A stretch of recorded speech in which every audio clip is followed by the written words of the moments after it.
ടൗണിലെ പേര് കേട്ട ലേഡീസ് ഹോസ്റ്റലിനു മുൻപിൽ അർജുന്റെ കാർ വന്നു നിന്നു. 28 വയസ്സ് മാത്രം പ്രായമുള്ള, കട്ടിമുടിയും താടിയുമുള്ള, കാണാൻ സുന്ദരനായ ചെറുപ്പക്കാരനായിരുന്നു അർജുൻ. ഒരു സാധാരണ ഇളം നീല ഷർട്ടും ജീൻസിന്റെ പാന്റുമായിരുന്നു വേഷം. തോളിൽ ഒരു സാദാ ബാഗുമിട്ട് അവൻ ഹോസ്റ്റലിന്റെ പടി കയറി. ടൗണിന് നടുക്കുള്ള ധാരാളം പെൺകുട്ടികൾ താമസിക്കുന്ന വലിയ ലേഡീസ് ഹോസ്റ്റലായിരുന്നു അത്. ആ ഹോസ്റ്റലിന് ഇന്നൊരു പ്രത്യേകതയുണ്ടായിരുന്നു. വർഷങ്ങളായി ഹോസ്റ്റൽ നടത്തിക്കൊണ്ടിരുന്ന ദേശക്കാരിയും കർക്കശക്കാരിയുമായ റിട്ടയർഡ് പ്രൊഫസർ ശാന്തകുമാരി ടീച്ചർ ഇന്നത്തോടെ അവിടെ നിന്ന് പോയിരുന്നു. പകരം വന്ന ആളാണ് അർജുൻ. 70ഓളം വരുന്ന ഹോസ്റ്റലിലെ താമസക്കാരായ പെൺകുട്ടികൾക്ക് പുതിയ വാർഡനെ കുറിച്ച് ഒരുപാട് കണക്കുകൂട്ടലുകൾ ഉണ്ടായിരുന്നു. ശാന്തകുമാരി ടീച്ചറെ പോലെ തന്നെ സ്വഭാവമുള്ള ആരെങ്കിലും ആയിരിക്കും വരുന്നത് എന്നായിരുന്നു അവരുടെ എല്ലാ ഊഹം. എന്നാൽ അവരുടെ ഒക്കെ പ്രതീക്ഷകളെ തെറ്റിച്ചുകൊണ്ടാണ് ഒരു ലേഡീസ് ഹോസ്റ്റലിലേക്ക് ഒരാൺകുട്ടി വാർഡനായി വരുന്നത്. പടി കയറി വരുന്ന അർജുനെ കണ്ടതും മുകളിൽ നിന്നിരുന്ന പെൺകുട്ടികൾ ആകാംക്ഷയോടെ അവനെ നോക്കി. എടി ഇങ്ങ് വന്നേ, ദേ നോക്കിയേ.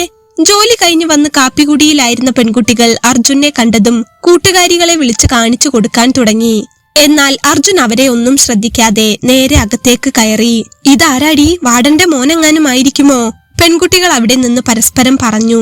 മോനൊന്നുമല്ല പിള്ളേരെ, അത് പുതിയ വാർഡനാ. ഹോസ്റ്റലിൽ കിച്ചൺ ജോലിക്ക് നിൽക്കുന്ന ലീലേച്ചി അവർക്ക് ചായ കൊടുക്കുന്നതിനിടയിൽ പറഞ്ഞു. അത് കേട്ടതും പെൺകുട്ടികൾ എല്ലാവരും ഒന്ന് ഞെട്ടി. എന്ത് വാർഡനോ? ഇത്ര ചെറിയ ചെറുപ്പക്കാരനോ? സത്യമാണോ ലീലേച്ചി? അവർ കാര്യം അറിയാനായി ലീലേച്ചിയോട് ചോദിച്ചു. ആ പിള്ളേരെ നേരത്തെ പൗലോസച്ചൻ ഫോൺ വിളിച്ച് പറഞ്ഞപ്പോഴാണ് ഞാൻ അറിഞ്ഞത്. അച്ഛന്റെ പരിചയത്തിലുള്ള ആരുടെയോ മോനാ. കുറച്ചുനാൾ ഇവിടെ വാർഡനായിട്ട് അവനാണെന്ന് പറഞ്ഞു. ലീലേച്ചി പറഞ്ഞപ്പോൾ പെൺകുട്ടികളുടെ ചുണ്ടിലെല്ലാം ഒരു ചിരി പടർന്നു. അവരൊട്ടും പ്രതീക്ഷിക്കാത്ത വരവായിരുന്നു അർജുന്റേത്. അത്ര ചെറിയ പ്രായത്തിലുള്ള സുന്ദരനായ ചെറുപ്പക്കാരൻ. ദേശക്കാരിയായ ശാന്തകുമാരി ടീച്ചറെ കണ്ട് മടുത്ത അവർക്ക് അർജുന്റെ വരവ് വല്ലാത്ത സന്തോഷം തോന്നിച്ചു. പോരാത്തതിന് പെൺകുട്ടികളല്ലേ, ഒരു ചെറുപ്പക്കാരനെ കണ്ടപ്പോഴുള്ള എല്ലാ തരം വികാരവും അവർക്കുണ്ടായിരുന്നു. ബാൽക്കണിയിൽ നിന്നും ജനലിനരികിൽ നിന്നുമെല്ലാം പെൺകുട്ടികളുടെ കണ്ണുകൾ അർജുന്റെ നേരെ നീണ്ടു. എന്നാൽ അവൻ അതൊന്നും ശ്രദ്ധിക്കാതെ ഓഫീസ് റൂമിലേക്ക് കയറുകയും ചെയ്തു. ചുണ്ടിലൊരു കുഞ്ഞു ചിരിയുമായി മനസ്സ് നിറഞ്ഞ ആത്മവിശ്വാസത്തോടെ അവൻ ഓഫീസ് റൂമിലെ കസേരയിൽ ചെന്നിരുന്നു. ഓഫീസ് ആകെ ഒന്ന് ചുറ്റിലും നോക്കി. ശേഷം ഫോണെടുത്ത് ഹോസ്റ്റലിന്റെ ഓണറും പള്ളിമേടയിലെ വികാരിയുമായ പൗലോസച്ചനെ വിളിച്ചു. ഹലോ അച്ചോ, ഞാനിവിടെ എത്തി കേട്ടോ. അർജുൻ വിനയത്തോടെ അച്ഛനോട് പറഞ്ഞു. ആ മോനെ, നീ അവിടെ എത്തിയല്ലേ? ഞാൻ നേരത്തെ അവിടുത്തെ അടുക്കളക്കാരി ലീലയോട് വിളിച്ച് കാര്യങ്ങളൊക്കെ പറഞ്ഞിരുന്നു. സാധനം കൊണ്ടുവരാനും അവിടുത്തെ പുറംപണിക്കുമെല്ലാമായി രാവിലെ ദാസൻ വരും. പിന്നെ ഞാൻ നിന്നെ ഈ ജോലി ഏൽപ്പിച്ചതുകൊണ്ട് നിനക്ക് ബുദ്ധിമുട്ടൊന്നും തോന്നരുത് കേട്ടോ. നിനക്ക് കഴിയുന്നില്ല എന്ന് തോന്നിയാൽ അപ്പം ഇട്ടേച്ചിങ്ങ് പോന്നേക്കണം. അച്ഛൻ വളരെ സ്നേഹത്തോടെ പറഞ്ഞപ്പോൾ അർജുൻ ഒന്ന് ചിരിച്ചു. നോക്കാം അച്ചോ, എന്തായാലും വന്നില്ലേ, കുറച്ചു ദിവസം എങ്ങനെ പോകുന്നു എന്ന് നോക്കാം, അവൻ പറഞ്ഞു.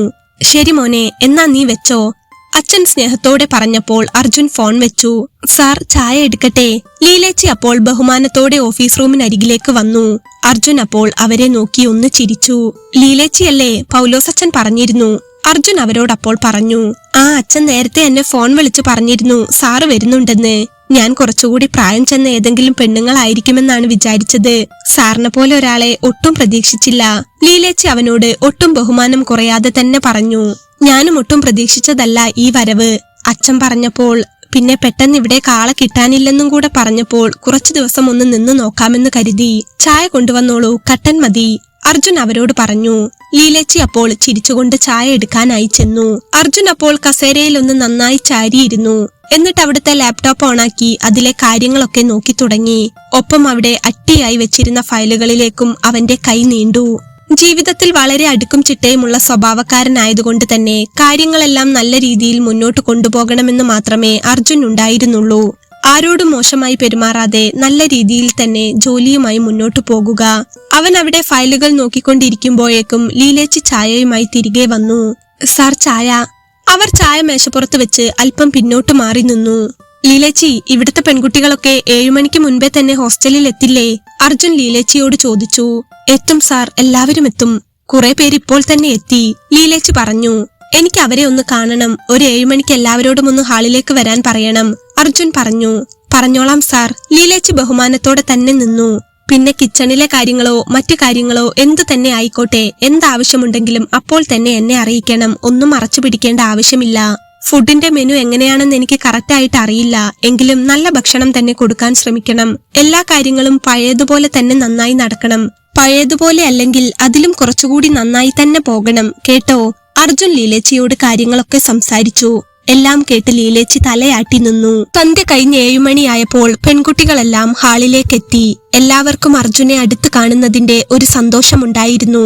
സാധാ ഒരു സ്പോർട്സിന്റെ പാന്റും കറുപ്പ് ടീഷർട്ടും ധരിച്ചുകൊണ്ട് അർജുൻ സൗമ്യനായി ആ ഹാളിലേക്ക് കയറി വന്നു. അടുത്തുനിന്ന് കാണുമ്പോൾ വല്ലാത്തൊരു ഭംഗി അവനുണ്ടായിരുന്നു.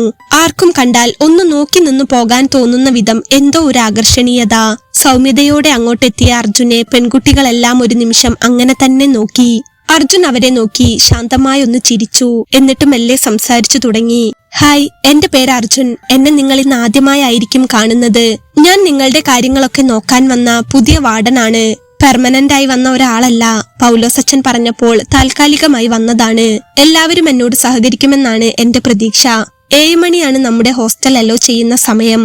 അതിനു മുൻപ് തന്നെ എല്ലാവരും ഹോസ്റ്റലിൽ എത്തണം. പിന്നെ മുൻപുണ്ടായിരുന്ന ശാന്തകുമാരി ടീച്ചർ നിങ്ങളോട് എങ്ങനെയാണ് പെരുമാറിയതെന്നൊന്നും എനിക്കറിയില്ല. എന്റെ ഒരു കാര്യം ഞാൻ പറയാം. വലിയ കുഴപ്പങ്ങളില്ലാതെ മുന്നോട്ടു പോകാനാണ് ഞാൻ ഉദ്ദേശിക്കുന്നത്. വെറുതെ അങ്ങോട്ടും ഇങ്ങോട്ടും ഒരു സംസാരത്തിനൊന്നും എനിക്ക് താല്പര്യമില്ല. എന്റെ സ്വന്തം അനിയത്തിമാരെ പോലെ കണ്ട് നമുക്ക് മുന്നോട്ടു പോകാം. ഞാൻ 7 മണിക്ക് മുൻപ് തന്നെ എല്ലാവരും ഹോസ്റ്റലിൽ എത്തണമെന്ന് പറഞ്ഞത് പെൺകുട്ടികൾ എന്ന നിലയ്ക്ക് നിങ്ങളുടെ സുരക്ഷയ്ക്ക് കൂടി വേണ്ടിയാണ് കേട്ടോ. നമ്മുടെ ഹോസ്റ്റലിന്റെ നിയമം അതാണെങ്കിലും അത് നിങ്ങളെ ഭരിക്കാനും ബുദ്ധിമുട്ടിക്കാനും ഒന്നുമുള്ളതല്ല, മറിച്ച് സംരക്ഷിക്കാനുള്ളതാണെന്ന് കരുതിയാൽ മതി.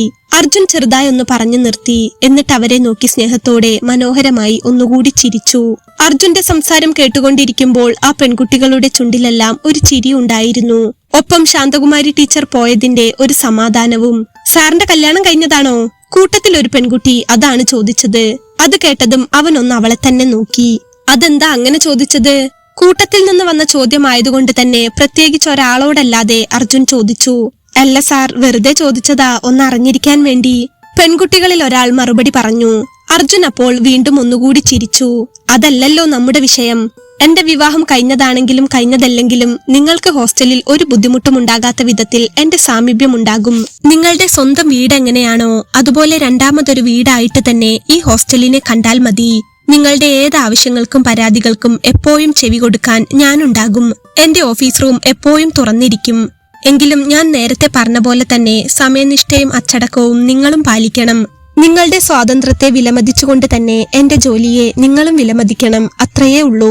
പിന്നെ രാത്രിയിൽ കിടക്കാൻ പോകുന്നതിന് മുൻപ് എപ്പോഴോ ആണ് നിങ്ങൾ ഓഫീസിലെ ബുക്കിൽ ഒപ്പുവെക്കുന്നത്. ഇനി അത് പോരാ. ഹോസ്റ്റലിലേക്ക് കയറി വരുന്ന സമയത്ത് ബുക്കിൽ ഒപ്പുവെച്ച ശേഷം മാത്രമേ റൂമിലേക്ക് പോകാവൂ. സമയം കഴിഞ്ഞ് ആരൊക്കെ തിരികെ വരാനുണ്ടെന്ന് എനിക്ക് പെട്ടെന്ന് പിടുത്തം കിട്ടാൻ വേണ്ടിയാണ്. ഞാൻ പറഞ്ഞല്ലോ, നിങ്ങളെ ബുദ്ധിമുട്ടിക്കാനല്ല, എന്റെ ജോലി സുഖമായി മുന്നോട്ട് കൊണ്ടുപോകുന്നതിന് വേണ്ടിയാണ്. ഇപ്പോ എന്തായാലും സമയം കഴിഞ്ഞല്ലോ. എല്ലാവരും ഇന്നിവിടെ എത്തിയിട്ടുണ്ടാകുമെന്ന് വിചാരിക്കുന്നു. ഇപ്പോൾ എല്ലാവരും ലീലേച്ചിയുടെ കയ്യിലുള്ള ഓഫീസ് റെക്കോർഡിൽ ഒപ്പുവെച്ച ശേഷം മെസ്സിലേക്ക് ചെന്നോളൂ. ശരി, എല്ലാവരും ചെന്ന് ഭക്ഷണം കഴിച്ചോളൂ. അർജുൻ അവരെ നോക്കി ഒന്നുകൂടെ ചിരിച്ചു. പെൺകുട്ടികളിൽ ഭൂരിഭാഗം പേർക്കും അർജുനെ വല്ലാതെ ഇഷ്ടപ്പെട്ടിരുന്നു. കാണാൻ സൗന്ദര്യമുള്ളതുപോലെ തന്നെ സൗന്ദര്യമുള്ളതായിരുന്നു അവന്റെ വാക്കുകളും സംസാരവും എല്ലാം. പെൺകുട്ടികൾ തമ്മിൽ അപ്പോൾ പരസ്പരം നോക്കി. എല്ലാവരും ചെന്നോളൂ, ചെന്ന് ഭക്ഷണം കഴിച്ചോളൂ. ഇന്നു മുതൽ ലീലേച്ചി മെനുവിൽ നല്ല നല്ല ഭക്ഷണങ്ങൾ ഉൾപ്പെടുത്തും കേട്ടോ. അതിൽ വല്ല പോരായ്മയുമുണ്ടെങ്കിൽ നിങ്ങൾക്ക് എന്നോട് പറയാം. ഇനിയുള്ള ദിവസങ്ങളിൽ നമുക്ക് പതിവായി കാണാം. ഒരു കൂട്ടുകാരനെ പോലെ നിങ്ങളുടെ എന്താവശ്യങ്ങൾക്കും ഞാനുണ്ടാകും. Thank you. അവൻ ഒന്നുകൂടെ അത് പറഞ്ഞുകൊണ്ട് അവന്റെ വാക്കുകൾ അവസാനിപ്പിച്ചു. എല്ലാവരും അവനെ ഒന്ന് ഇടം കണ്ണാലെ നോക്കിക്കൊണ്ട് തന്നെയാണ് ഭക്ഷണം കഴിക്കാനായി അവിടെ നിന്നും എണീറ്റത്. പെൺകുട്ടികളെല്ലാം അവൻ പറഞ്ഞ പോലെ തന്നെ റെക്കോർഡിൽ ഒപ്പുവെച്ച ശേഷം മെസ്സിലേക്ക് ചെന്നു. ലീലേച്ചി അപ്പോൾ അവർ ഒപ്പുവെച്ച റെക്കോർഡ് ബുക്കുമായി അർജുൻ അരികിലേക്ക് വന്നു. ഭക്ഷണമെല്ലാം സെറ്റാക്കിയിട്ടില്ലേ ലീലേച്ചി? അർജുൻ അവരോട് ചോദിച്ചു. ഉണ്ട് സാർ, എല്ലാം എടുത്ത് വിളമ്പി വെച്ചിട്ടുണ്ട്. അവർക്ക് ആവശ്യത്തിനുള്ളത് കഴിക്കാം, ലീലേച്ചി അവനോട് പറഞ്ഞു. അർജുൻ അപ്പോൾ അവരുടെ കയ്യിൽ നിന്നും ആ ബുക്ക് വാങ്ങി. സാർ, ഞാനെന്നാ അങ്ങോട്ട് ചെല്ലട്ടെ. സാറിന് ഭക്ഷണം ഓഫീസ് റൂമിലേക്ക് കൊണ്ടുവരാം. മതി, തിരക്കില്ല, ലീലേച്ചി പറഞ്ഞപ്പോൾ അർജുൻ തലയാട്ടി. ശേഷം അവൻ അവന്റെ കയ്യിലെ ബുക്കുമായി ഓഫീസ് റൂമിലേക്ക് നടന്നു. വീണ്ടും ആ കസേരയിലേക്ക് ഇരുന്ന് ആ ബുക്ക് തുറന്നു നോക്കി. അവിടുത്തെ പെൺകുട്ടികളിൽ എല്ലാവരുടെ പേരിന് നേരെയും അവരുടെ ഒപ്പ് കണ്ടു.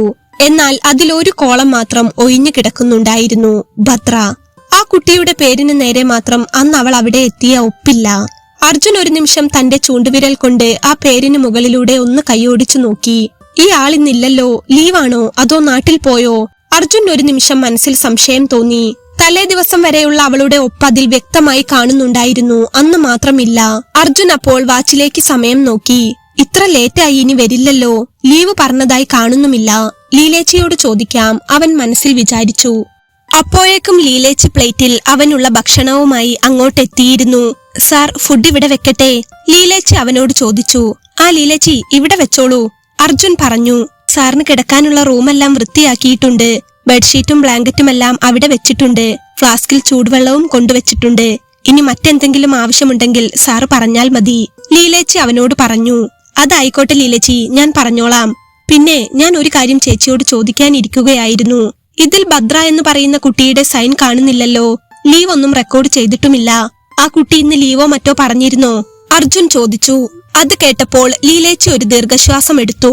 സാർ, അത് ആ കുട്ടി വരാൻ വളരെ വൈകാറുണ്ട്. ചിലപ്പോൾ 9 മണി 10 മണിയൊക്കെ കഴിയും. അതുകൊണ്ടാണ് ഒപ്പ് കാണാത്തത്. സാർ ഒന്നും വിചാരിക്കരുത്, ലീലേച്ചി പറഞ്ഞു. എന്ത് 10 മണിയൊക്കെ കഴിയുമെന്നോ? ആ കുട്ടിക്ക് എന്താ ജോലി? ഇവിടെ എല്ലാവർക്കും ഒരു കൃത്യസമയം വെച്ചിട്ടുണ്ടല്ലോ. പിന്നെ ആ കുട്ടിക്ക് മാത്രം എന്താ ഒരു പ്രത്യേകത? ഇന്ന് ഞാൻ ഇവിടുത്തെ പെൺകുട്ടികളോട് പറഞ്ഞത് ലീലേച്ചിയും കേട്ടതല്ലേ? ഈ ഹോസ്റ്റലിനൊരു കൃത്യനിഷ്ഠയുണ്ട്. ആ സമയത്ത് എല്ലാവരും വരണം. ഇത് ഒരാൾ മാത്രം തോന്നുമ്പോൾ കയറി വരിക എന്ന് പറഞ്ഞാൽ എന്താ കാര്യം? അർജുൻ കാര്യം അറിയാനായി കർശനമായി തന്നെ ചോദിച്ചു. സാർ, അത് ആ കുട്ടി ജോലി കഴിഞ്ഞെത്തുമ്പോൾ വൈകുന്നതാണ്, ലീലേച്ചി പറഞ്ഞു. അത് മനസ്സിലായി. അതാ ഞാൻ ആ കുട്ടിക്ക് എന്താ ജോലി എന്ന് ചോദിച്ചത്. 10 മണി കഴിഞ്ഞൊക്കെ എത്തുക എന്ന് പറയുമ്പോൾ എന്താ ആ കുട്ടിക്ക് ജോലി? അത് സ്റ്റേറ്റ് ബാങ്കിലാ ജോലി സാറേ, അക്കൗണ്ടന്റ് ആണ്, ലീലേച്ചി പറഞ്ഞു. സ്റ്റേറ്റ് ബാങ്കിൽ അക്കൗണ്ടന്റിന് 10 മണി വരെ ജോലിയോ? അതേതാ 5 മണിക്ക് അടയ്ക്കാത്തൊരു സ്റ്റേറ്റ് ബാങ്ക് ഇവിടെ? ലീലേച്ചി എന്താ മറച്ചു പിടിക്കുന്നത്? കാര്യം എന്താണെങ്കിലും എന്നോട് പറഞ്ഞോളൂ. ഞാൻ നടത്തിക്കൊണ്ടു പോകാനിരിക്കുന്ന സ്ഥാപനത്തിലെ ഒരാളെ കുറിച്ചാ ഞാൻ ചോദിക്കുന്നത്.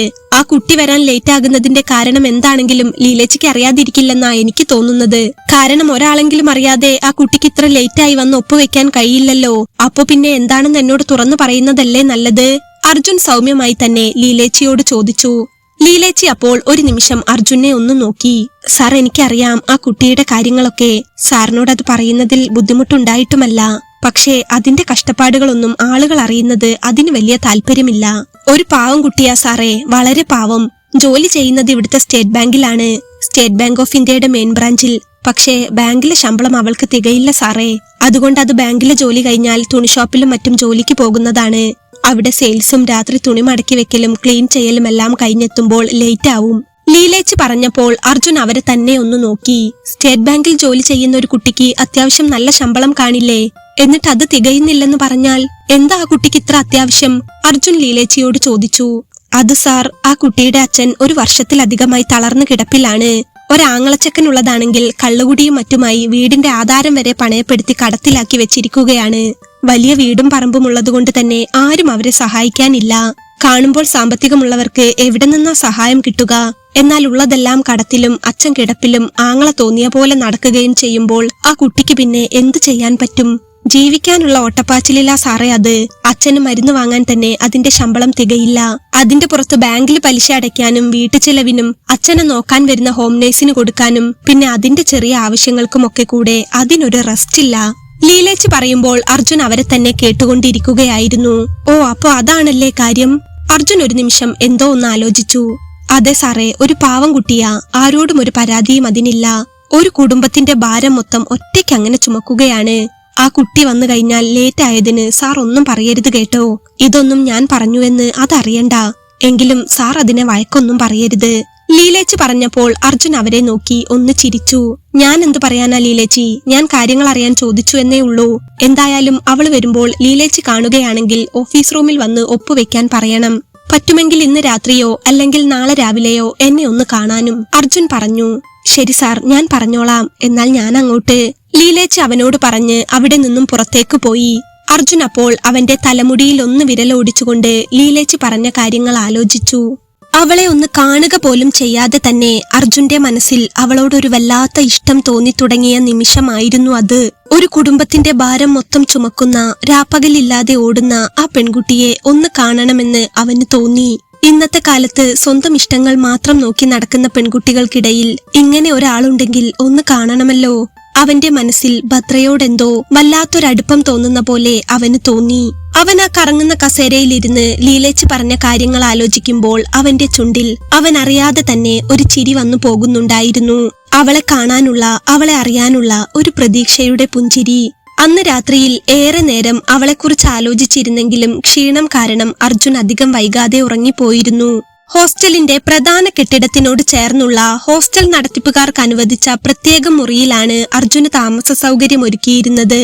അവന്റെ ഓഫീസ് റൂമിനോട് ചേർന്നാണെങ്കിലും ബാക്കിയുള്ള പെൺകുട്ടികളുടെ മുറിയിൽ നിന്നും സ്വകാര്യത ഉറപ്പാക്കിയ നിലയിലായിരുന്നു അവന്റെ മുറി. ഉറക്കത്തിലേക്ക് വീണത് എപ്പോഴാണെന്ന് അവൻ അറിയുന്നുണ്ടായിരുന്നില്ല.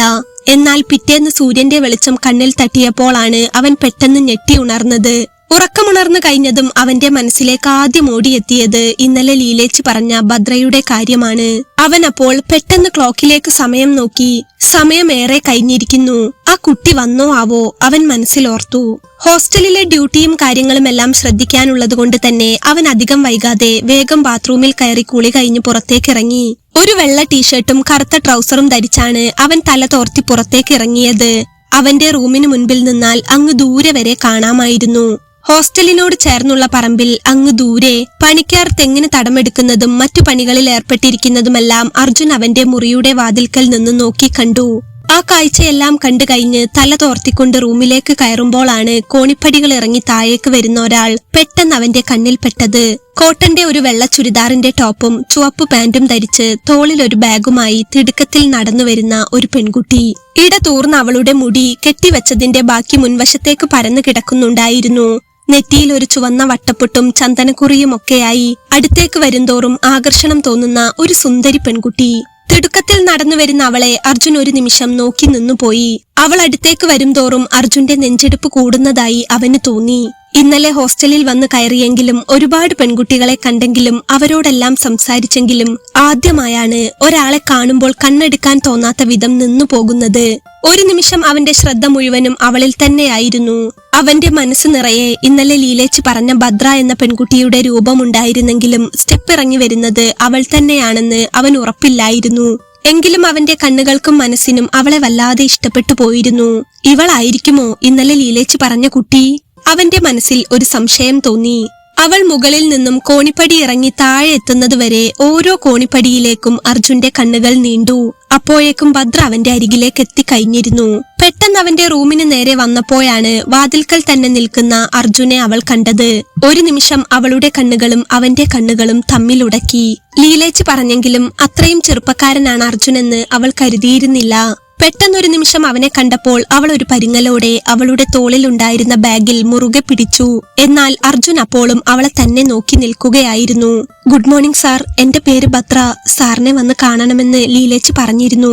അവൾ അത് പറഞ്ഞു കേട്ടതും അർജുന്റെ മനസ്സിൽ വല്ലാത്തൊരു സമാധാനം വീണു. ഒപ്പം അതിരില്ലാത്ത സന്തോഷവും. ലീലേച്ചി പറഞ്ഞു കേട്ടപ്പോൾ അവളുടെ കാര്യങ്ങളൊക്കെ അറിഞ്ഞപ്പോൾ നേരിൽ കാണുന്നതിനു മുൻപ് തന്നെ ഭദ്ര അവന്റെ മനസ്സിൽ വല്ലാതെ സുന്ദരിയായി കഴിഞ്ഞിരുന്നു. എങ്കിലും നേരിൽ കണ്ടു കഴിഞ്ഞപ്പോൾ അതിലേറെ സൗന്ദര്യം അവൾക്കുള്ളതായാണ് അവന് തോന്നിയത്. മനസ്സിലായി, ഭദ്രയല്ലേ? ഇന്നലെ ഇവിടുത്തെ ഹോസ്റ്റൽ മേറ്റ്സിന്റെ റെക്കോർഡ്സ് നോക്കിയപ്പോൾ അതിൽ ഭദ്രയുടെ സൈൻ മാത്രം കണ്ടില്ല. കാര്യം തിരക്കിയപ്പോൾ വരാൻ വൈകാറുണ്ടെന്ന് ലീലേച്ചി പറഞ്ഞു. വന്നാൽ എന്നെ ഒന്ന് കാണണമെന്ന് ആവശ്യപ്പെട്ടു, അത്രയേ ഉള്ളൂ. അർജുൻ അവളോട് വളരെ സ്നേഹത്തോടെയും വിനയത്തോടെയും പറഞ്ഞു. അവൻ അത് പറഞ്ഞു കേട്ടപ്പോൾ അവളുടെ മുഖം ഒന്ന് തെളിഞ്ഞു. ലേറ്റായി വരുന്നത് കാരണം ചിലപ്പോൾ ഹോസ്റ്റലിൽ എന്തെങ്കിലും ബുദ്ധിമുട്ടുണ്ടെന്ന് പറയാനായിരിക്കും അർജുൻ വിളിപ്പിച്ചതെന്നാണ് അവൾ കരുതിയത്. എന്നാൽ അർജുൻ സ്നേഹത്തോടെ സംസാരിച്ചപ്പോൾ അവൾക്ക് വല്ലാത്തൊരാശ്വാസം തോന്നി. ഞാൻ ജോലി കഴിയാൻ വൈകുന്നത് ലേറ്റ് ആവാറുണ്ട് സാർ. പള്ളിയിൽ ചെന്ന് പൗലോസ് അച്ഛനോട് കാര്യം പറഞ്ഞിട്ടുണ്ട്. അച്ഛൻ അനുവദിക്കുന്നത് കൊണ്ടും കൂടിയാണ് വൈകി വരാൻ പറ്റുന്നത്. സാർ കാണണമെന്ന് പറഞ്ഞപ്പോൾ ഞാൻ ആകെ പേടിച്ചു പോയിരുന്നു. സമയം തെറ്റി കയറി വരുന്നത് കൊണ്ട് എന്തെങ്കിലും ബുദ്ധിമുട്ട് പറയാനാകുമെന്ന് കരുതി അവൾ അവനോട് പതിയെ പറഞ്ഞു. അർജുൻ അപ്പോൾ അവളെ നോക്കി ഒന്ന് ചിരിച്ചു.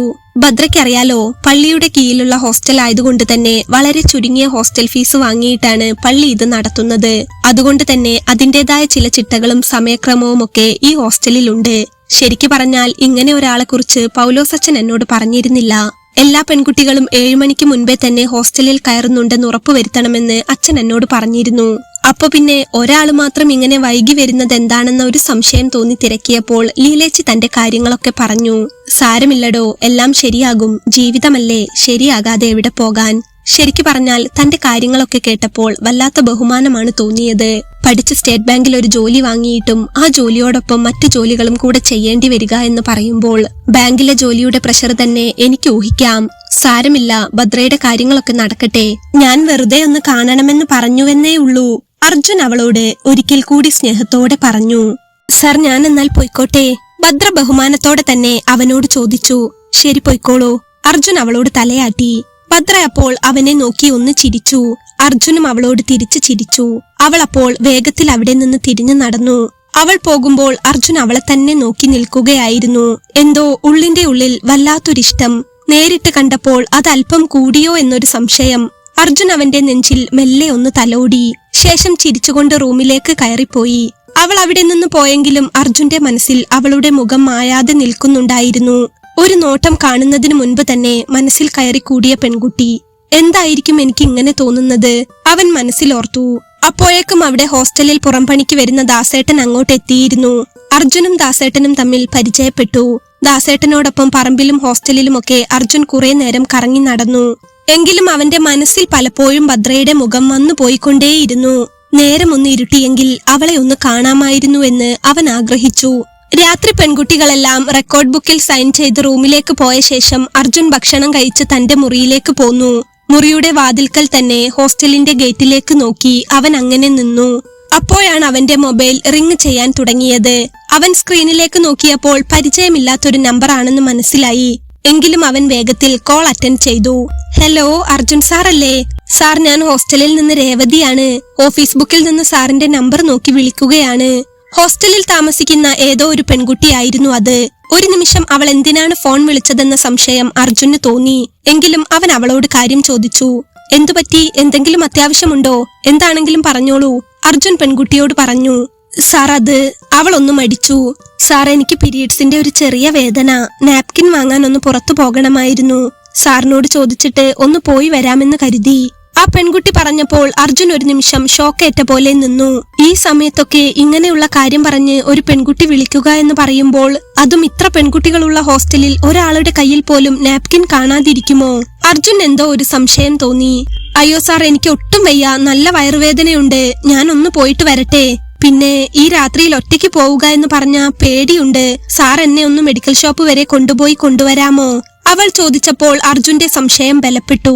ഒരു കാരണവുമില്ലാതെ വെറുതെ തന്നോട് സംസാരിക്കാനോ പുറത്തു പോകാനോ വേണ്ടി വിളിക്കുകയാണെന്ന തോന്നൽ അവനുണ്ടായി. അല്ലെങ്കിൽ ഇങ്ങനെ ഒരു കാര്യത്തിന് ഈ രാത്രി സമയത്ത് ഒരു പെൺകുട്ടി വിളിക്കില്ലല്ലോ. സാർ, ഞാൻ റൂമിന്റെ പുറത്തേക്ക് വരട്ടെ? സാർ, ഒന്ന് ബൈക്ക് എടുത്ത് എന്നെ മെഡിക്കൽ ഷോപ്പ് വരെ കൊണ്ടുപോകാമോ? അവൾ അർജുനോട് വീണ്ടും ചോദിച്ചു. അർജുൻ ഒരു നിമിഷം ഒന്ന് സംശയിച്ചു നിന്നെങ്കിലും പിന്നെ പെട്ടെന്ന് അവൻ കാര്യം പറഞ്ഞു തുടങ്ങി. രേവതിക്ക് അങ്ങനെ നാപ്കിൻ ആവശ്യമുണ്ടെങ്കിൽ രേവതി വരണമെന്നില്ലല്ലോ, ഞാൻ പോയി വാങ്ങിച്ചുകൊണ്ട് വരാം. അതിനു മുൻപ് രേവതി ലീലേച്ചിയോട് കാര്യം പറയൂ. ഒന്നുമില്ലെങ്കിലും 70ഓളം പെൺകുട്ടികളുള്ള ഹോസ്റ്റലല്ലേ, ആരുടെയെങ്കിലും കയ്യിൽ ഇതൊന്നും കാണാതിരിക്കില്ലല്ലോ. എന്നിട്ട് അവരുടെ ആരുടെ കയ്യിലും ഇല്ലെന്നാണെങ്കിൽ രേവതി ഒന്നുകൂടെ എന്നെ വിളിക്കൂ, ഞാൻ വാങ്ങിച്ചുകൊണ്ടുവരാം. കുട്ടി ഈ സമയത്ത് എന്തായാലും പുറത്തു പോകണ്ട, അതിനല്ലേ ഞാൻ ഇവിടെ ഉള്ളത്. ആരോടെങ്കിലും ചോദിച്ചിട്ട് വിളിക്കൂ കേട്ടോ, അല്ലെങ്കിൽ ഞാൻ തന്നെ ലീലേച്ചിയോട് പറയണോ? അവൻ ആ കുട്ടിയോട് ചോദിച്ചു. കാര്യം അവനെ ഒന്ന് വളച്ചെടുക്കാനും അവനോടൊന്ന് സൊള്ളാനും വേണ്ടി വിളിച്ചതായിരുന്നു അവളെങ്കിലും അർജുന്റെ ഭാഗത്തുനിന്ന് എടുത്തടിച്ച പോലെ ഒരു മറുപടി അവൾ പ്രതീക്ഷിച്ചതായിരുന്നില്ല. പെട്ടെന്ന് അവനത് പറഞ്ഞപ്പോൾ അവൾക്കൊന്നും പറയാനുണ്ടായിരുന്നില്ല. ലീലേച്ചി അറിഞ്ഞാൽ മോശമാണ്, മറ്റു കുട്ടികളുടെ കയ്യിൽ കാണാതിരിക്കില്ലെന്ന് ലീലേച്ചിക്ക് അറിയാം. അവൾ ഒരു നിമിഷം ഒന്ന് പരുങ്ങി. രേവതി എന്തായാലും ആരോടെങ്കിലും ചോദിച്ചിട്ട് ആവശ്യമുണ്ടെങ്കിൽ വിളിക്കൂ. അർജുൻ അത് പറഞ്ഞ് അധിക സംസാരത്തിന് നിൽക്കാതെ ഫോൺ കട്ടാക്കി. വെറുതെ ഒരു കാര്യവുമില്ലാതെ വിളിച്ചതായിരിക്കുമെന്ന സംശയം അവന്റെ മനസ്സിലപ്പോൾ ബലപ്പെട്ടു. ഇങ്ങനെയുമുണ്ടോ പെൺകുട്ടികൾ ഒരു കാര്യവുമില്ലാതെ ഈ സമയത്തൊക്കെ വിളിക്കുക? ഞാൻ ഇങ്ങോട്ട് വരുമ്പോൾ തന്നെ പൗലോസ് അച്ഛനോട് ചോദിച്ചതാണ്, പെൺകുട്ടികളുള്ള ഹോസ്റ്റൽ ആയതുകൊണ്ട് ഇങ്ങനെ ചില ബുദ്ധിമുട്ടുകളൊക്കെ ഉണ്ടായാലോ എന്ന്. പിന്നെ കുറച്ചു ദിവസത്തേക്കല്ലേ എന്ന് കരുതി വന്നതാ. എന്തായാലും വന്നില്ലേ, ഇനി കുറച്ചു ദിവസം നോക്കാം. അർജുൻ അത് ആലോചിച്ച് നിൽക്കുമ്പോഴേക്കും ഹോസ്റ്റലിന്റെ ഗേറ്റ് തുറന്ന് ഭദ്രയുടെ സ്കൂട്ടി അകത്തേക്ക് വരുന്നത് അവൻ കണ്ടു.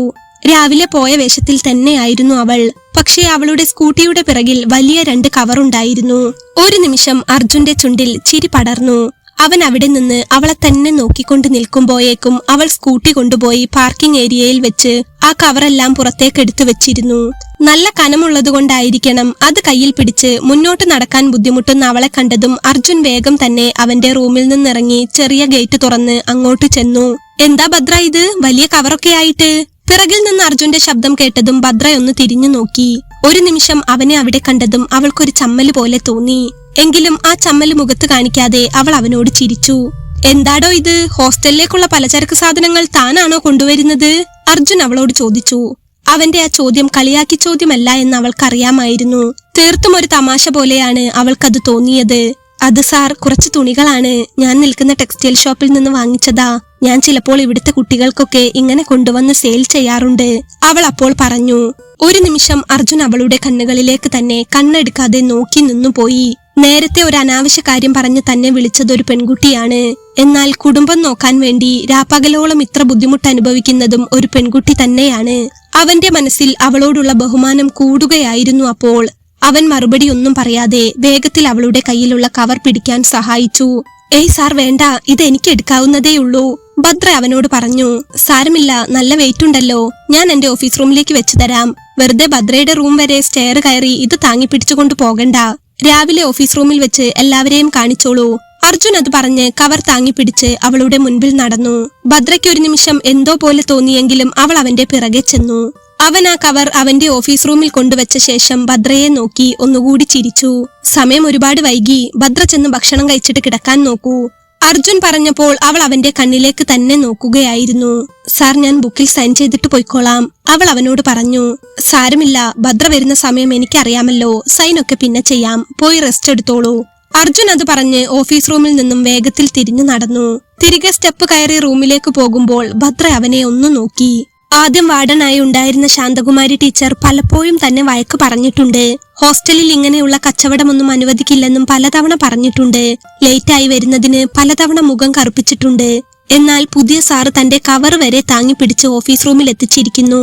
ദയയും സ്നേഹവുമുള്ള മനസ്സാണ് അവന്റേതെന്ന് അവൾക്ക് തോന്നി. മതിൽ കടന്ന് അപ്പുറത്ത് അവന്റെ റൂമിലേക്ക് പോകുന്ന അർജുനെ ഭദ്ര ഒന്നുകൂടി തിരിഞ്ഞു നോക്കി.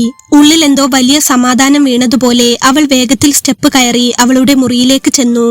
പിറ്റേന്ന് രാവിലെ നേരം പുലർന്നപ്പോൾ അർജുന്റെ മനസ്സാകെ സന്തോഷത്തിലായിരുന്നു. ഭദ്രയെ കാണാനുള്ള ആഗ്രഹം തന്നെയായിരുന്നു അത്. അവൻ വേഗത്തിൽ കുളിച്ച് റെഡിയായി അവന്റെ റൂമിന് മുൻപിൽ ഗേറ്റിലേക്ക് കണ്ണും നട്ട് അങ്ങനെ നിന്നു. എന്നാൽ തലേ ദിവസം ഭദ്ര ജോലിക്ക് പോകുന്ന സമയമായിട്ടും ഗേറ്റിനടുത്തോ പരിസരത്തോ ഒന്നും അവളെ കണ്ടില്ല. അവന്റെ കണ്ണുകൾ ഇടയ്ക്കിടയ്ക്ക് കോണിപ്പടിയിലേക്ക് നീണ്ടെങ്കിലും അവിടെ എങ്ങും അവളില്ലായിരുന്നു. ജോലിക്ക് പോകാനുള്ള സമയമായല്ലോ, ഇന്നലെ ഈ സമയത്താണല്ലോ പോയത്, എന്തു പറ്റി? ഇന്ന് ബാങ്ക് അവധിയോ മറ്റോ ആണോ? അർജുൻ അവിടെ നിന്ന് റൂമിൽ തൂക്കിയിട്ടിരുന്ന കലണ്ടറിലേക്കൊന്നു നോക്കി. എന്നാൽ അന്ന് ബാങ്ക് അവധിയുള്ള ദിവസമായിരുന്നില്ല. അർജുൻ അപ്പോൾ വേഗത്തിൽ അവിടെ നിന്നിറങ്ങി ഹോസ്റ്റലിലെ അവന്റെ ഓഫീസ് റൂമിലേക്ക് ചെന്നു. ഹോസ്റ്റൽ റൂമിൽ അപ്പോൾ തലേ ദിവസം അവൻ കൊണ്ടുവച്ച തുണിക്കെട്ടുകൾ അതേപോലെ ഇരിപ്പുണ്ടായിരുന്നു. ഭദ്ര, അവളെ കാണാനില്ലല്ലോ, ഇനി വല്ല സുഖമില്ലായ്മയോ മറ്റോ ഉണ്ടോ? അർജുന്റെ മനസ്സിൽ വല്ലാത്ത ആകാംക്ഷ തോന്നി. ആകാംക്ഷയ്ക്കപ്പുറം അവളെ കാണാനുള്ള ആഗ്രഹമായിരുന്നു കൂടുതലും. റൂമിലേക്ക് അവളെ അന്വേഷിച്ചു ചെല്ലാനും പറ്റില്ലല്ലോ, മോശമല്ലേ, മറ്റു റൂമിലും പെൺകുട്ടികൾ ഉള്ളതല്ലേ. എന്തായാലും അവൾ പോകുന്ന സമയം കഴിഞ്ഞെന്ന് മനസ്സിലാക്കിയ അർജുൻ കാര്യം അന്വേഷിക്കാനായി നേരെ ലീലേച്ചിയുടെ അടുത്ത് കിച്ചണിലേക്കാണ് ചെന്നത്. ലീലേച്ചി അപ്പോൾ അടുക്കളയിൽ പതിവുള്ള പോലെ തിരക്കിലായിരുന്നില്ല.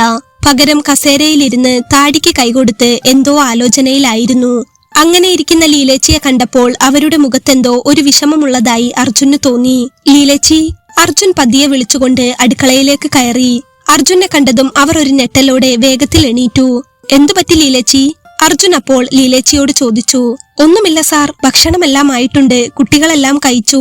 ഞാൻ സാറിന് കൊണ്ടുവരാനിരിക്കുകയായിരുന്നു, കുറച്ച് വൈകിപ്പോയി, സോറി.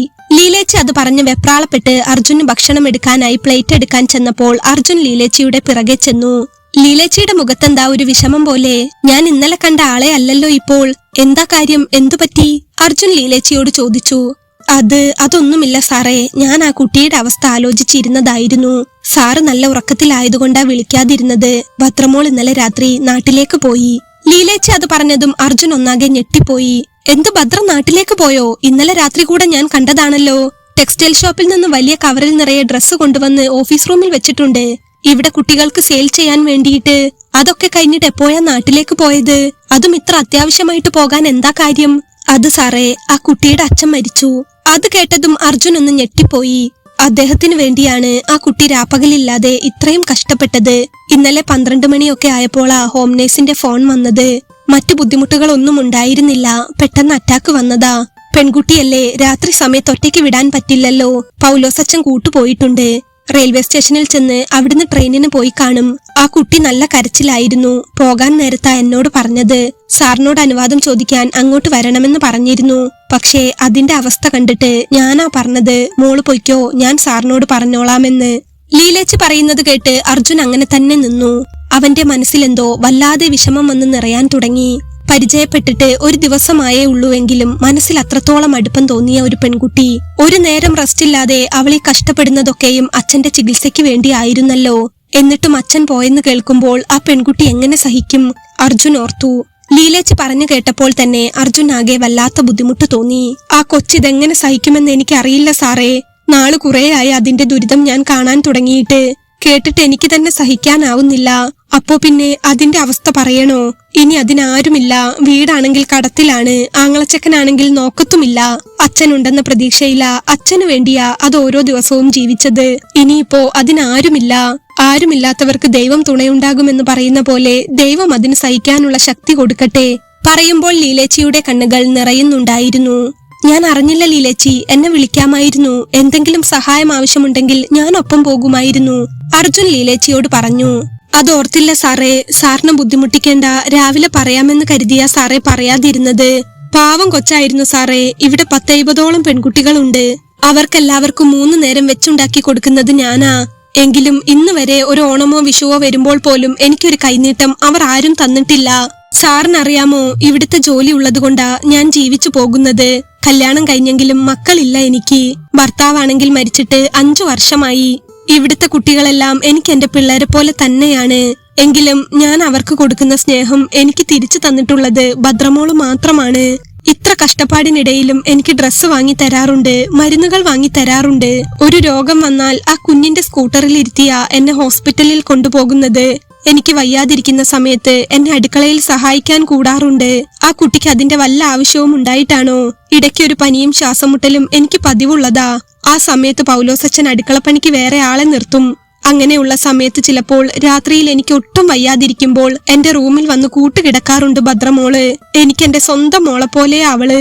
പെട്ടെന്ന് ഞാൻ ഇവിടെ ഇട്ടേച്ച് അവളുടെ കൂടെ കൂട്ടുപോയാൽ ഇവിടെ അടുക്കള ജോലിക്ക് ആരെയും കിട്ടില്ല. അതുകൊണ്ട് അതിനൊപ്പം എനിക്ക് പോകാൻ കഴിയാഞ്ഞത്. എങ്കിലും അതിന്റെ അവസ്ഥ ആലോചിക്കുമ്പോൾ എനിക്കെന്തോ നെഞ്ചു പൊട്ടുന്നു സാറേ. ലീലേച്ചി അത് പറഞ്ഞുകൊണ്ട് കണ്ണു തുടയ്ക്കുമ്പോൾ അർജുൻ അവരെ തന്നെ നോക്കി നിൽക്കുകയായിരുന്നു. കണ്ണീരോടെ അവരത് പറയണമെങ്കിൽ ഭദ്ര അവർക്ക് എത്ര പ്രിയപ്പെട്ടവളായിരിക്കുമെന്ന് അർജുൻ ഊഹിക്കാമായിരുന്നു. താൻ വിചാരിച്ചതിലും പ്രതീക്ഷിച്ചതിലുമൊക്കെ എത്രയോ നല്ല കുട്ടിയാണ് അവളെന്ന് അർജുന്റെ മനസ്സപ്പോൾ പറഞ്ഞു. ലീലേച്ചി വിഷമിക്കാതിരിക്കൂ. അച്ഛൻ പോയി എന്ന് കരുതി ആ കുട്ടിയെ നമ്മൾ ആരും കൈവിടുന്നില്ലല്ലോ. നമ്മളൊക്കെ ഇല്ലേ ഇവിടെ? അർജുൻ അത് പറഞ്ഞ് വിഷമത്തോടെ തിരിഞ്ഞു നടക്കുമ്പോൾ ലീലേച്ചി പെട്ടെന്ന് അവനെ വിളിച്ചു. സാറേ, സാറിനോട് ഇത് പറയാമോ എന്നൊന്നും എനിക്കറിയില്ല. സാറിന്റെ കല്യാണം കഴിഞ്ഞതല്ലെന്ന് പൗലോസച്ചൻ പറഞ്ഞ് എനിക്കറിയാം. പറയുന്നത് തെറ്റാണെങ്കിൽ സാർ എന്നോട് പൊറുക്കണം. സാറിന്റെ വീട്ടുകാര് സാറിന്റെ കല്യാണം ഒന്നും പറഞ്ഞുറപ്പിച്ചു വെച്ചിട്ടില്ലെങ്കിൽ, സാറിന്റെ മനസ്സിൽ മറ്റു കുട്ടികൾ ആരുമില്ലെങ്കിൽ ഭദ്രമോളെ സാറിന് മിന്നു കെട്ടിക്കൂടെ? ഈ ലോകത്ത് സാറിന് കിട്ടാവുന്നതിൽ വെച്ച് ഏറ്റവും വലിയ പുണ്യമായിരിക്കും അവൾ. സാറിന് ആ കുട്ടിയോട് ചെയ്യാൻ പറ്റുന്ന ഏറ്റവും വലിയ പുണ്യവും. അതിനാരുമില്ല സാറേ. ആ വീടിന്റെ കടം തീർക്കാൻ അതിന് കഴിഞ്ഞിട്ടില്ല. ആ വീടൊന്നുകിൽ ബാങ്ക് കൊണ്ടുപോകും, അല്ലെങ്കിൽ കടക്കാര് കൊണ്ടുപോകും. അതുമല്ലെങ്കിൽ ആങ്ങളച്ചക്കൻ അത് വിറ്റ് നശിപ്പിക്കും. അച്ഛനുള്ളത് കൊണ്ടാ അവൻ ഇതുവരെ അത് വിൽക്കാൻ കഴിയാതിരുന്നത്. ഇനിയിപ്പോ അദ്ദേഹം കൂടെ പോയ സ്ഥിതിക്ക് ആ ചെക്കൻ അതൊന്നും ബാക്കി വെക്കില്ല. ചടങ്ങുകളൊക്കെ കഴിഞ്ഞ് ഭദ്ര തിരികെ ഇങ്ങോട്ട് തന്നെ വന്നാലും എത്ര കാലമെന്ന് കരുതിയ ജോലിക്ക് പോയി ആ പെൺകുട്ടി ഒറ്റയ്ക്ക് ജീവിക്കുന്നത്? അവളുടെ സ്വന്തം അമ്മ പറയുന്നത് പോലെ കരുതണം. സാറിന് അവളെ വിവാഹം കഴിക്കാൻ പറ്റുമെങ്കിൽ. അത് പറഞ്ഞ് ലീലേച്ചി അവന്റെ മുന്നിൽ കൈകൂപ്പിയപ്പോൾ അർജുന്റെ കണ്ണുകൾ നിറഞ്ഞു പോയിരുന്നു. ലീലേച്ചി, ഞാൻ... അവൻ ഇടർച്ചയോടെ എന്തോ ഒന്ന് പറയാൻ വന്നെങ്കിലും മുഴുവൻ പറയാതെ അങ്ങനെ തന്നെ നിന്നു. ശേഷം കണ്ണു തുടച്ചുകൊണ്ട് അവൻ അവിടെ നിന്ന് റൂമിലേക്ക് നടന്നു. ഭക്ഷണം ഞാൻ അങ്ങോട്ട് കൊണ്ടുവരാം കേട്ടോ, അവൻ തിരിഞ്ഞു നടക്കുമ്പോൾ ലീലേച്ചി അവനോട് പറഞ്ഞു. വേണമെന്നില്ല ലീലേച്ചി. അവൻ അത് പറഞ്ഞ് വേഗം അവിടെ നിന്നും അവന്റെ റൂമിലേക്ക് പോയി. അന്ന് പകൽ മുഴുവൻ അർജുൻ മുറിയിൽ തന്നെയായിരുന്നു. ഇടയ്ക്ക് ഭക്ഷണം ലീലേച്ചി മുറിയിൽ കൊണ്ടുവച്ചെങ്കിലും അവൻ എന്തോ കഴിക്കാൻ തോന്നുന്നേ ഉണ്ടായിരുന്നില്ല. അവന്റെ മനസ്സ് നിറയെ ഭദ്രയായിരുന്നു. ഒരു ദിവസം കൊണ്ടാണെങ്കിൽ പോലും മനസ്സിൽ പതിഞ്ഞു പോയ പെൺകുട്ടി. അവൾക്കാരും തുണയില്ലെന്നുകൂടി കേട്ടപ്പോൾ അവളെ മറക്കാൻ കഴിയുന്നില്ല. സാറിന് ഭദ്രമോളെ വിവാഹം കഴിച്ചുകൂടെ എന്ന് ചോദിച്ച ലീലേച്ചിയുടെ വാക്കുകൾ അവന്റെ ചെവിയിൽ മുഴങ്ങിക്കൊണ്ടേയിരുന്നു.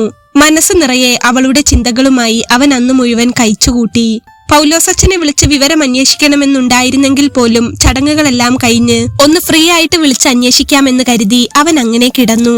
മനസ്സ് നിറയെ ഭദ്രയുടെ ചിന്തകളായതുകൊണ്ട് തന്നെ വിശപ്പോ ദാഹമോ പോലും അവനില്ലായിരുന്നു. കണ്ണടച്ചാലും തുറന്നാലും അവളുടെ മുഖം മാത്രം.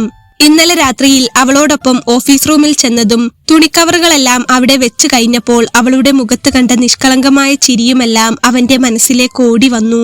മരണവിവരം താൻ അറിഞ്ഞില്ലല്ലോ, ഒന്ന് ആശ്വസിപ്പിക്കാൻ പോലും കഴിഞ്ഞില്ലല്ലോ എന്ന് അവന്റെ മനസ്സിൽ വല്ലാത്ത നീറ്റലുണ്ടായിരുന്നു. സമയം 8 മണി കഴിഞ്ഞപ്പോൾ ലീലേച്ചി അവന് ഭക്ഷണവുമായി അങ്ങോട്ട് വന്നു. വേണ്ട ലീലേച്ചി, രാവിലെ കൊണ്ടുവച്ച ഭക്ഷണം തന്നെ ഇവിടെയുണ്ട്. അർജുൻ പറഞ്ഞപ്പോൾ ലീലേച്ചി അങ്ങോട്ടേക്ക് നോക്കി. മേശപ്പുറത്ത് താൻ കൊടുത്ത ഭക്ഷണം അതേപോലെ ഇരിക്കുന്നത് കണ്ടപ്പോൾ അർജുന്റെ മനസ്സ് വല്ലാതെ വിഷമിക്കുന്നുണ്ടെന്ന് ലീലേച്ചിക്ക് മനസ്സിലായി. ഒന്നും കഴിക്കാൻ തോന്നുന്നില്ല അല്ലേ സാറേ? എനിക്കും അങ്ങനെ തന്നെയാ.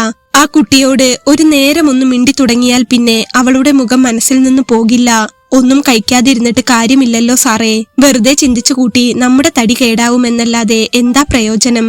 സാറി ഫുഡ് അങ്ങോട്ട് വെച്ചിട്ട് രാവിലത്തെ പ്ലേറ്റ് ഇങ്ങ് തന്നേക്ക്. ലീലേച്ചി അർജുനെ നിർബന്ധിച്ച് രാത്രിക്കുള്ള ചോറ് അവിടെ വെച്ച് രാവിലെ കൊടുത്ത ഭക്ഷണം തിരികെ വാങ്ങിക്കൊണ്ട് അവിടെ നിന്നു പോയി. ലീലേച്ചി പോയി കഴിഞ്ഞ ശേഷവും അർജുൻ ഒന്നും കഴിക്കാൻ തോന്നിയില്ല. അവൻ ജഗ്ഗിൽ നിന്ന് അല്പം വെള്ളമെടുത്തു കുടിച്ച് അങ്ങനെ ഇരുന്നു. അന്നിനി ഭദ്ര വരില്ലെന്നറിയാമെങ്കിലും അവന്റെ കണ്ണുകൾ ഗേറ്റിലേക്ക് തന്നെയായിരുന്നു. ഗേറ്റ് കടന്ന് ഭദ്ര വന്ന് കയറുന്ന പോലെ അവന്റെ മനസ്സിൽ പല ആവർത്തി തോന്നി. വരില്ലെന്നറിയാമെങ്കിലും അവൻ അറിയാതെ അങ്ങോട്ട് കണ്ണും നട്ടിരുന്നു പോയി. അങ്ങനെയിരിക്കെ സമയം ഏകദേശം 11 മണി കഴിഞ്ഞപ്പോൾ അർജുന്റെ ഫോൺ ശബ്ദിച്ചു. വലിയ താല്പര്യമില്ലാതെയാണ് അർജുൻ ഫോൺ എടുത്തു നോക്കിയത്. സ്ക്രീനിൽ അപ്പോൾ പൗലോസ് അച്ഛൻ എന്ന് തെളിഞ്ഞപ്പോൾ അവൻ ആകാംക്ഷയോടെ വേഗത്തിൽ കോൾ എടുത്തു. ഹലോ അച്ഛാ. അർജുന്റെ ശബ്ദത്തിൽ വിഷമം നിറഞ്ഞിരുന്നു. അർജുൻ, നീ കാര്യങ്ങളൊക്കെ അറിഞ്ഞു കാണുമല്ലോ അല്ലേ? ഹോസ്റ്റലിൽ താമസക്കാരിയായ ഒരു കുട്ടിയുടെ അച്ഛൻ മരിച്ചിട്ട് ഞാൻ അവിടെ പോയി വരികയാണ്. അച്ഛൻ അവനോട് പറഞ്ഞു.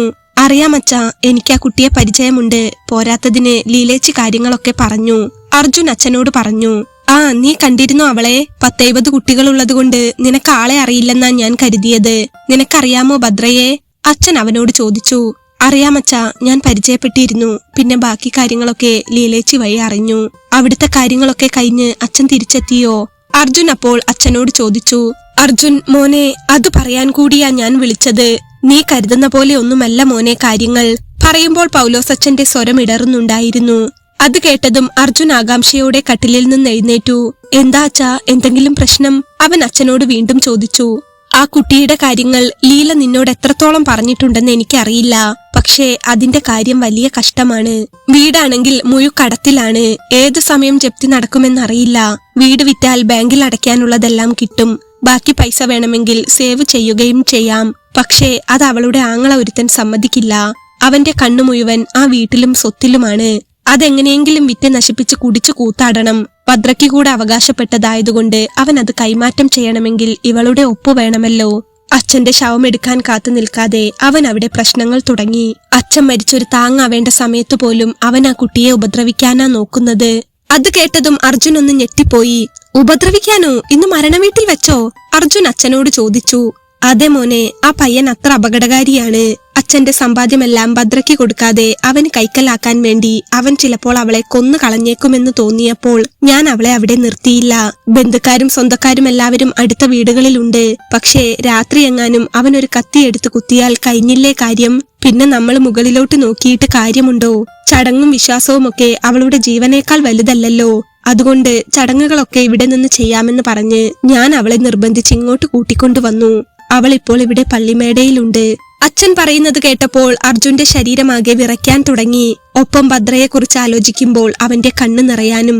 അച്ഛൻ കൂട്ടിക്കൊണ്ടുവന്നത് നന്നായി. അങ്ങനെ ഒരിടത്ത് അവളെ ഇട്ടേച്ചു പോന്നാൽ എന്ത് സമാധാനത്തിൽ നമ്മൾ ഇവിടെ ഇരിക്കും? ഇതാകുമ്പോൾ അവളുടെ ജീവൻ സേഫാണല്ലോ.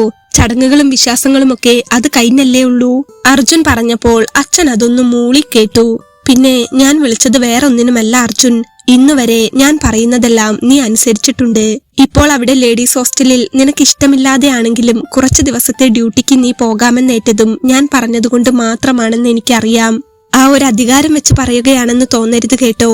നീ പലപ്പോഴും എന്നോട് ചോദിച്ചിട്ടില്ലേ, കുഞ്ഞുനാള് മുതൽ അച്ഛനും അമ്മയും ആരെന്നറിയാതെ നീ വളർന്നുകൊണ്ടിരുന്നപ്പോഴും ദൈവം എന്തിനായിരിക്കും നിന്നെ ഇങ്ങനെ ഒറ്റപ്പെടുത്തിയതെന്ന്? അന്ന് അച്ഛൻ നിനക്ക് പറഞ്ഞു തരുന്നത് ഓർമ്മയുണ്ടോ? ഇന്നല്ലെങ്കിൽ നാളെ ആ ദൈവത്തിന്റെ മഹത്വം നീ അറിയുമെന്ന്. തമ്പുരാൻ നിനക്ക് വേണ്ടി വലുതെന്തോ കരുതി വെച്ചിട്ടുണ്ടാകുമെന്ന്. അച്ഛൻ പറഞ്ഞു വരുമ്പോൾ അർജുൻ അച്ഛൻ പറയുന്നത് തന്നെ ശ്രദ്ധിക്കുകയായിരുന്നു. അവളെ, ഭദ്രമോളെ, നിനക്ക് വിവാഹം കഴിച്ചൊരു ജീവിതം കൊടുക്കാൻ പറ്റുമോ മോനെ? അച്ഛൻ അത് ചോദിച്ചതും അർജുന് നിന്ന നിൽപ്പിൽ തല കറങ്ങുന്നത് പോലെ തോന്നി. അവന്റെ ചുറ്റും ഭൂമി വട്ടമിട്ട് കറങ്ങുന്ന പോലെ ഒരു നിമിഷം അവൻ ഒന്നും പറയാനാകാതെ നിന്നു. ഒരു നോക്ക് കാണുന്നതിന് മുൻപ് പോലും അവൾ തന്റെ മനസ്സിൽ പതിഞ്ഞത് ഇതിനു വേണ്ടിയായിരുന്നു. എന്നും അച്ഛന്റെയും പള്ളിക്കാരുടെയും കാരുണ്യത്തിൽ മാത്രം ജീവിച്ച തനിക്ക് അച്ഛനെ എതിർത്തു പറഞ്ഞ ശീലമില്ല. 2 ദിവസത്തേക്കെങ്കിൽ 2 ദിവസം തനിക്കിഷ്ടമില്ലാതെ ഒരു ലേഡീസ് ഹോസ്റ്റൽ വാർഡനായി കടന്നു വന്നതുവരെ ഒരു നിയോഗം പോലെ അവൻ അപ്പോൾ തോന്നി. തന്റെ ജീവിതം പോലെ തന്നെ ആരുമില്ലാതെ ഒറ്റപ്പെട്ടു നിൽക്കുന്ന ഒരു പെൺകുട്ടിക്ക് ജീവിതം കൊടുക്കാനായിരിക്കും ദൈവം ചിലപ്പോൾ ഇതൊക്കെ കരുതി വെച്ചത്. ഒരു നിമിഷം അവന്റെ കണ്ണുകൾ നിർത്താതെ ഒഴുകി തുടങ്ങി. ആ കുട്ടിക്ക് നല്ല ജോലിയുണ്ട്. ഹോസ്റ്റലിൽ നിന്ന് അതിന് ആ ജോലിക്ക് പോകാവുന്നതേ ഉള്ളൂ. പക്ഷേ സ്വന്തമെന്ന് പറയാൻ അതിനാരുമില്ല മോനെ.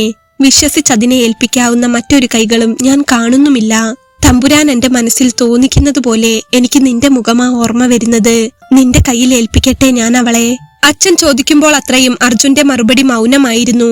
അച്ഛൻ പറഞ്ഞത് തെറ്റാണെങ്കിൽ നീ പുറത്തേക്കണേ മോനെ. ജാതിയും മതവും ഒന്നും ഞാൻ എവിടെയും നോക്കാറില്ല. പള്ളിയിലാണെങ്കിലും ഹോസ്റ്റലിലാണെങ്കിലും ഹോസ്റ്റൽ ജോലിക്കാരുടെ കാര്യത്തിലാണെങ്കിലും എവിടെയാണെങ്കിലും മനുഷ്യരായി മാത്രമേ ഞാൻ എല്ലാവരെയും കാണാറുള്ളൂ. ഭദ്രയും നീയും എനിക്ക് അങ്ങനെ തന്നെയാണ്.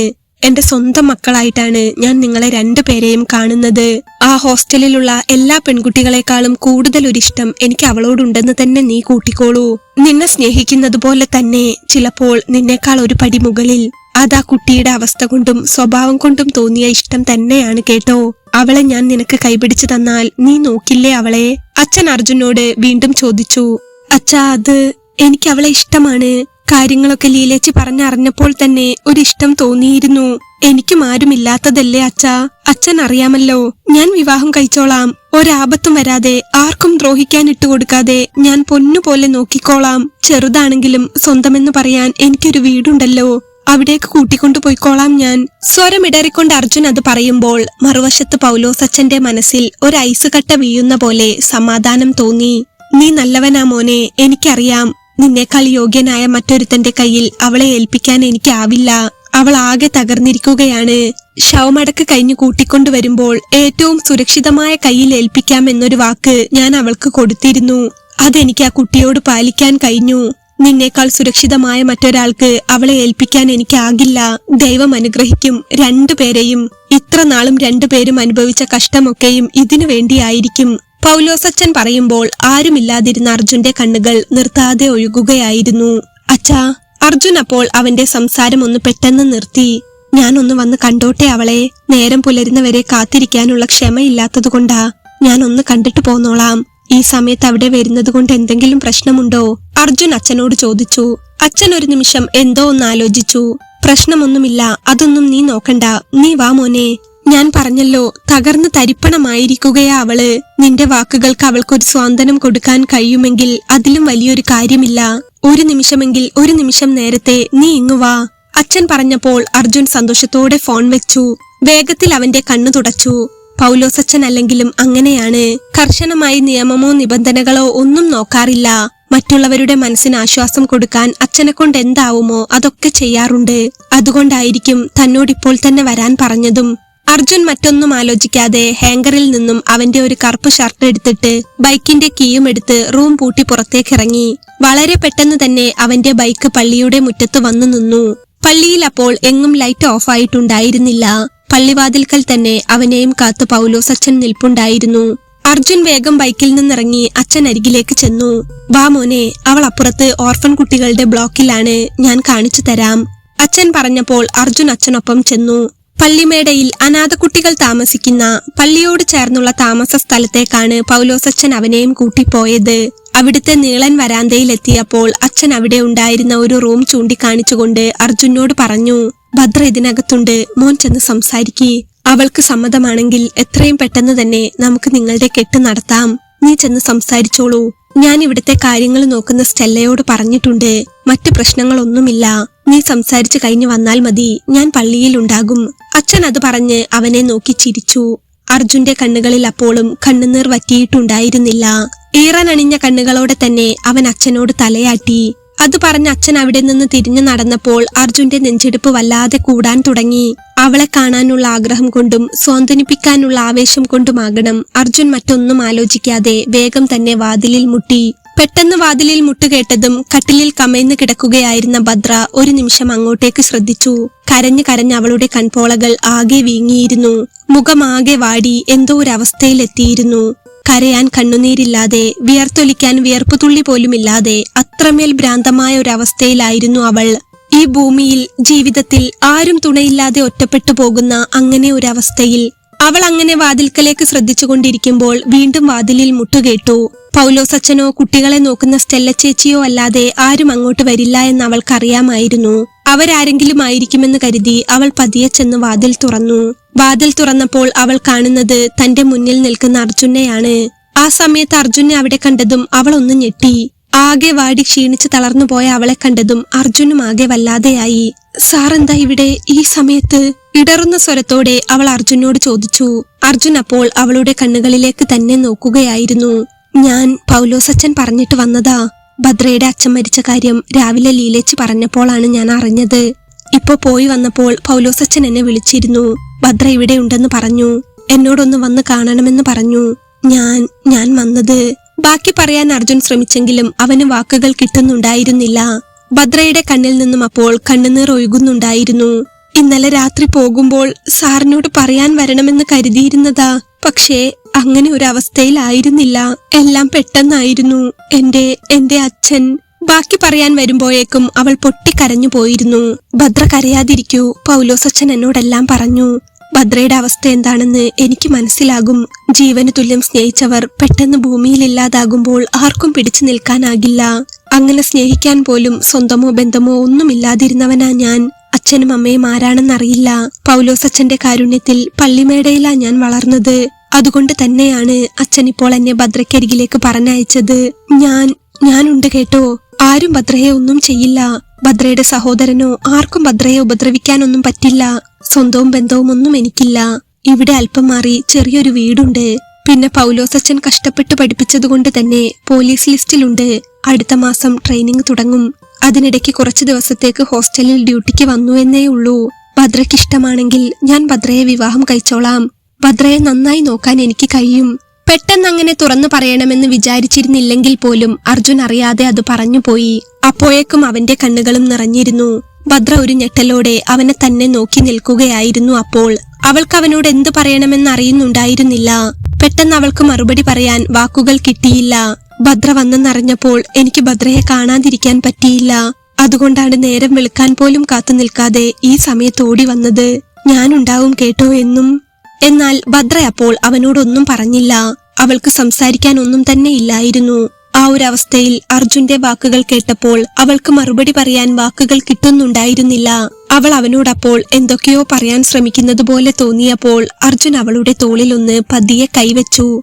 തൊട്ടടുത്ത നിമിഷം ഭദ്രയ്ക്ക് അവളുടെ നിയന്ത്രണം നഷ്ടപ്പെട്ടു പോവുകയായിരുന്നു. അതുവരെ അനുഭവിച്ച സങ്കടവും ദുരിതവും ഒറ്റപ്പെടലും സഹോദരന്റെ ക്രൂരതയും ഭയവും എല്ലാം കൂടെ ഒരേ സമയം അവളിൽ അർജുനോടുള്ള പ്രണയമായി അലയടിച്ചു. അവൾ അറിയാതെ തന്നെ അവന്റെ നെഞ്ചിലേക്ക് ചാരി പൊട്ടിക്കരഞ്ഞുപോയി. ആ നിമിഷം അവൾ അവന്റെ നെഞ്ചിലേക്ക് വീഴേണ്ട താമസം അവളുടെ പാറിപ്പറക്കുന്ന മുടിയൊന്ന് ഒതുക്കി വെക്കുക പോലും ചെയ്യാതെ അർജുൻ അവളെ അവന്റെ കൈകൾ കൊണ്ട് വാരിപ്പുണർന്നു. ചേർത്തു പിടിച്ചുകൊണ്ട് അവർ രണ്ടുപേരും അറിയാതെ തന്നെ മുറിയിലേക്ക് കയറി. അർജുന്റെ നെഞ്ചിൽ കിടന്ന് അവൾ വിറച്ച് കരയുമ്പോൾ അർജുൻ അവളെ കെട്ടിപ്പിടിച്ച് തന്റെ നെഞ്ചോട് ചേർത്ത് വാരിപ്പുണരാൻ തുടങ്ങി. എനിക്ക് ആരുമില്ല, ഞാൻ ഒറ്റപ്പെട്ടു പോയി. അമ്മ എന്നോ പോയി, അച്ഛൻ ഇപ്പോഴും. അച്ഛനെ നോക്കാൻ വേണ്ടിയാണ് ഞാൻ രാപ്പകലില്ലാതെ കഷ്ടപ്പെട്ടത്. എന്നിട്ട് അച്ഛൻ എന്നെ അവസാനമായിട്ടൊന്ന് കാണാൻ പോലും കഴിഞ്ഞില്ല. എന്നോട് എന്തെങ്കിലും പറയാനുണ്ടായിരുന്നോ എന്നറിയില്ല. മോളെ എന്ന് പറഞ്ഞ് ചേർത്ത് പിടിക്കാൻ ആഗ്രഹിച്ചിരുന്നോ എന്നറിയില്ല. ആരുമില്ല എനിക്ക്. ഏട്ടൻ സ്വത്തിനു വേണ്ടി എന്നെ കൊല്ലും. എനിക്കിപ്പോ പേടിയാ. വിറച്ചുകൊണ്ട് അവൾ പറയുമ്പോൾ അർജുനും അവൾക്കൊപ്പം കരയുകയായിരുന്നു. ഒന്നുമില്ല പൊന്നെ. ഒരു നിയോഗം പോലെ ദൈവം നമ്മളെ തമ്മിൽ കണ്ടുമുട്ടിച്ചില്ലേ? പൗലോസച്ചൻ പറഞ്ഞിട്ട് ഇഷ്ടമില്ലാതെയാണെങ്കിലും ഞാൻ അവിടെ ജോലിക്ക് വന്നത് നിന്നെ കാണാൻ വേണ്ടിയായിരിക്കും. ആരും ഉപദ്രവിക്കില്ല കേട്ടോ. ഒറ്റയ്ക്കായി പോവില്ല. നീ വിഷമിക്കുന്നു എന്നറിഞ്ഞപ്പോൾ ഈ രാത്രി തന്നെ ഓടി വന്നില്ലേ ഞാനുണ്ടാവും നിനക്കെന്നും. അർജുൻ അത് പറഞ്ഞ് അവളെ ഒന്നുകൂടെ അവനോട് ചേർത്തു പിടിച്ചപ്പോൾ അവൾ പൊട്ടിക്കരഞ്ഞുകൊണ്ട് അവന്റെ ഷർട്ടിലേക്ക് മുഖം ചേർത്തു വെച്ചു. അവൾ ഏങ്ങലടിച്ചുകൊണ്ട് കരയുമ്പോൾ അവളുടെ കണ്ണുനീർ അർജുന്റെ തോളിലെ ഷർട്ടിനെ പൂർണ്ണമായും നനയ്ക്കുകയായിരുന്നു. പൊട്ടിക്കരഞ്ഞ അവളുടെ വിഷമമെല്ലാം തീരട്ടെ എന്ന് കരുതി അർജുൻ അവളെ വാരിപ്പുണർന്നുകൊണ്ടേയിരുന്നു. ആരോരുമില്ലാത്ത അവന് അപ്പോൾ മുതൽ അവൾ എല്ലാമായി മാറുകയായിരുന്നു. അവൾക്കവനും. അർജുൻ അപ്പോൾ അവളുടെ മുടിയിലും നെറുകയിലും പതിയെ തലോടി. എന്നിട്ട് അവളുടെ കവിളിൽ പറ്റിപ്പിടിച്ച കണ്ണുനീരിനെ അവന്റെ കൈകൊണ്ട് പതിയെ തുടച്ചു മാറ്റി. പതിയെ അവളുടെ മുഖം അവന്റെ കൈകളിൽ എടുത്തു. അവന്റെ ചുണ്ടുകൾ സ്നേഹത്തോടെ വാത്സല്യത്തോടെ കണ്ണുനീർ വീണ് വിയർത്ത അവളുടെ നെറ്റിയിലും കവിളിലും പതിഞ്ഞു. തന്റെ ജീവിതത്തിലെ ഏറ്റവും വലിയ ദുഃഖത്തിനിടയിൽ ഒരാശ്വാസം എന്ന പോലെ അർജുന്റെ കൈകൾ അവളിലൂടെ ഓടി നടന്നു. അവളുടെ കണ്ണുനീർ അവന്റെ ഡ്രസ്സിലും ശരീരത്തിലും ആകെ പടർന്നുകൊണ്ടേയിരുന്നു. ആ മുറിയിലും ആ ചുറ്റുവട്ടത്തും അപ്പോൾ അവർ രണ്ടുപേരും മാത്രമേ ഉണ്ടായിരുന്നുള്ളൂ. ചുറ്റുമുള്ള ലോകം വല്ലാതെ നിശബ്ദമാകുന്ന പോലെ അവർക്ക് തോന്നി. പെട്ടെന്ന് പള്ളിയിൽ നിന്നും ദൈവത്തിന്റെ സാന്നിധ്യം അറിയിച്ചുകൊണ്ട് ഒരു വലിയ മണി 7 തവണ മുഴങ്ങി. പെട്ടെന്ന് മുഴങ്ങിയ ആ മണിശബ്ദം കേട്ട് അവർ രണ്ടുപേരും പരസ്പരം ഒന്നു നോക്കി. മറ്റൊരു മതത്തിലുള്ളവരായിരുന്നു അവർ രണ്ടുപേരെങ്കിലും അവർക്ക് രണ്ടുപേർക്കും ഇനി വരുന്ന ജീവിതത്തിൽ ദൈവാനുഗ്രഹം ഉണ്ടാകുന്നതിന്റെ വാഗ്ദാനമായി പൗലോസച്ചന്റെ കാവലിൽ നടന്ന ആ പ്രണയത്തിന് ദൈവം സാക്ഷിയായി എന്നതിന്റെ സൂചനയായി അർജുന്റെ നെഞ്ചിലേക്ക് അവൾ പതിയെ ചായുമ്പോൾ പള്ളിയിൽ ഒരിക്കൽ കൂടി ആ മണിശബ്ദം അവർ കേട്ടു. അർജുൻ അപ്പോൾ അവളെ വീണ്ടും തന്റെ നെഞ്ചോട് ചേർത്തു പിടിച്ചു. മുന്നോട്ടുള്ള ജീവിതത്തിന്റെ ശുഭസൂചനയോടെ.